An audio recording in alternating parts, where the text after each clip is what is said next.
Perkenalkan, kami dari kelompok 2, kami akan mempresentasikan proyek akhir yang berjudul desain rangkaian counter menggunakan D flip-flop. Sebelumnya kami akan memperkenalkan diri terlebih dahulu. Nama saya Jan Mark Bari, NRP 2422014. Dan saya Sani Muhammad Naufal Arasyid dengan NRP 2422016.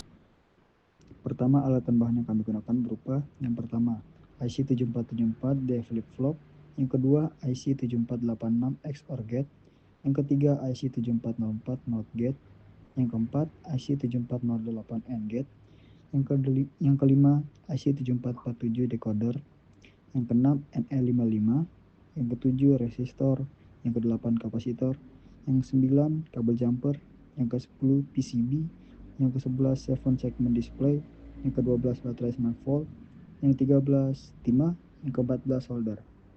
Sebelum membuat rangkaian pada PCB, kita perlu membuat beberapa hal. Yang pertama, state diagram, yang kedua, state table, yang ketiga, state equation, dan yang keempat, skema rangkaian, logika, dan cara kerjanya. Untuk state diagram dimulai dari 0000 untuk menghasilkan angka 0.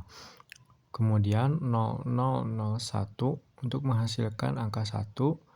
Kemudian 0011 untuk menghasilkan angka 3. Kemudian 0101 untuk menghasilkan angka 5. Kemudian 0111 untuk menghasilkan angka 7. Dan 1001 untuk menghasilkan angka 9. Kemudian kembali lagi ke 0. Kemudian kita buat state table-nya.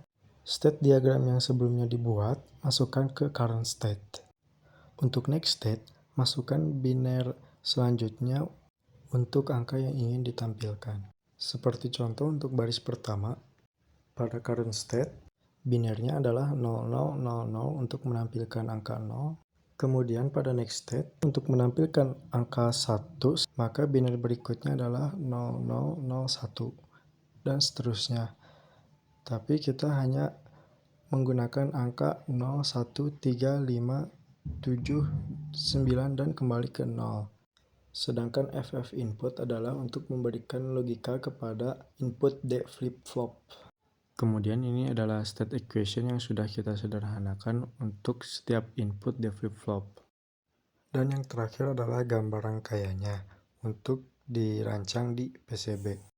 Untuk NE555, kami menggunakan resistor 10 kilo ohm sebanyak 2 buah dan satu kapasitor senilai 100 mikrofarad yang menghasilkan frekuensi kurang lebih 0,5 Hz.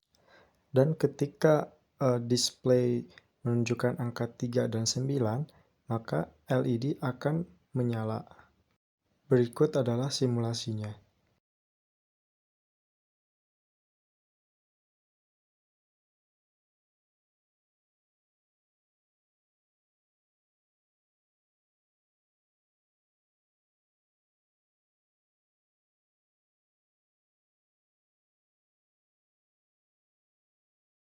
Setelah kita rancang di PCB, NE555 berfungsi dengan baik, namun hasil yang ditampilkan oleh 7 segmen tidak sesuai.